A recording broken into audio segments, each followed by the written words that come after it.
entrance right there. Come on. Gentlemen and old dear friends. It is so good. Drew Barrymore, the woke controversies and cringe moments. Drew Barrymore, once known as America's sweetheart, has recently found herself at the center of a firestorm of controversy. Oh my gosh, I can't believe you're here. I have manifested this. Manifestations work. We better watch out. This is great. I don't know about Idaho or the El Camino, but is there somewhere else you prefer to reside? this is good for now. I like this, with this view. This can be our So home. this is what I've been warned about. This is lovely. This wave of scrutiny largely stems from her unconventional approach as a talk show host, which has led to several cringe-worthy moments that have drawn criticism from various corners. Let's dive into the most notable incidents that have sparked outrage and discussion.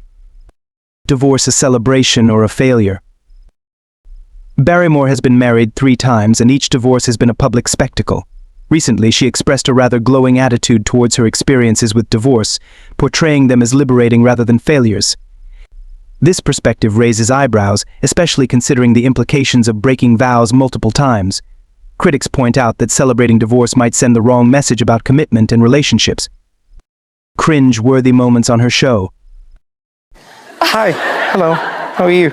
Well, This is please adorable. excuse his, No, I've never had... This is like my favorite... This feels like a home interview now. It really does. I feel like we're at your house and now we're just chilling. And now we got Douglas hanging out with us. I heard that you think texting is just... Barrymore's talk show has become infamous for its awkward interactions, especially during interviews. One of the most talked about moments occurred when she invited a transgender guest onto her show. The exchange quickly spiraled into what many viewers deemed one of the cringiest performances in TV history: the awkward exchange.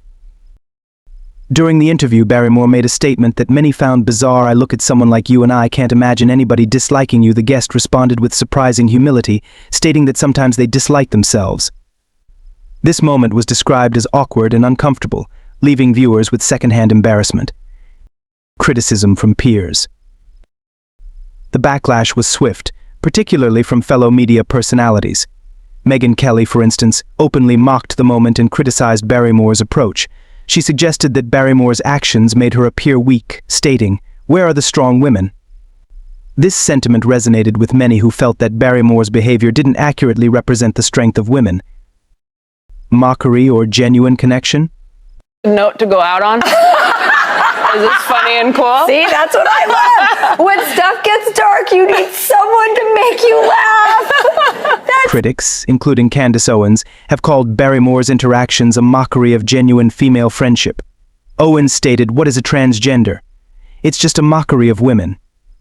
She argued that the way Barrymore interacted with her guest was unnatural and did not reflect how real women communicate. Many echoed these sentiments, suggesting that Barrymore's portrayal of girl talk resembled a parody more than an authentic conversation. Hand holding and proximity. One of the most criticized aspects of the interview was the physical closeness between Barrymore and her guest. Observers noted how Barrymore often gets uncomfortably close to her guests, which has become a hallmark of her interview style. This behavior has led to many questioning her understanding of personal boundaries and social norms. More awkward moments. Barrymore's awkward style isn't limited to her interactions with transgender guests. She has had several cringe-inducing moments on her show, including an episode with Vice President Kamala Harris.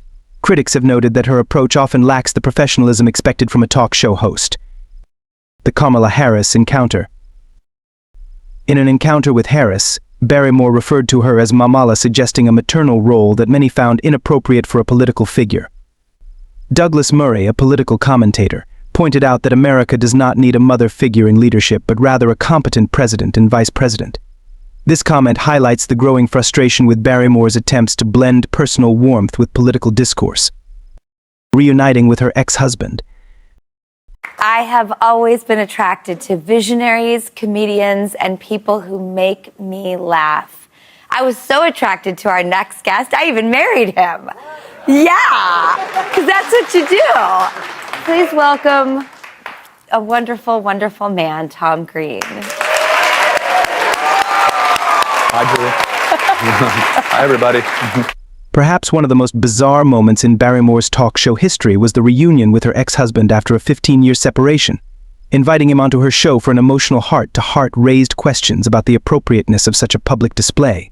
critics argue that this could have been a private matter rather than a televised reunion. Public display of emotion. During their conversation, Barrymore expressed her admiration for her ex-husband, stating, "I think the world of you this public display of emotion felt more like a scripted performance than a genuine reunion, leading many viewers to feel uncomfortable."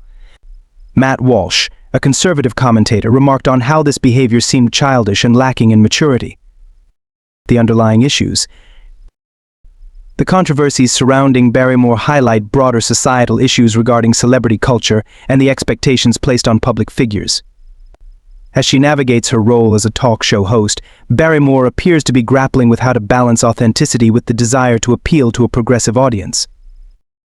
Seeking woke points. Some speculate that Barrymore's actions are a strategy to earn woke points in a media landscape increasingly focused on social justice. However, the execution of these moments often falls flat, leading to more criticism than praise.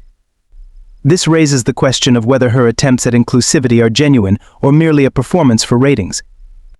Conclusion: the future of Drew Barrymore.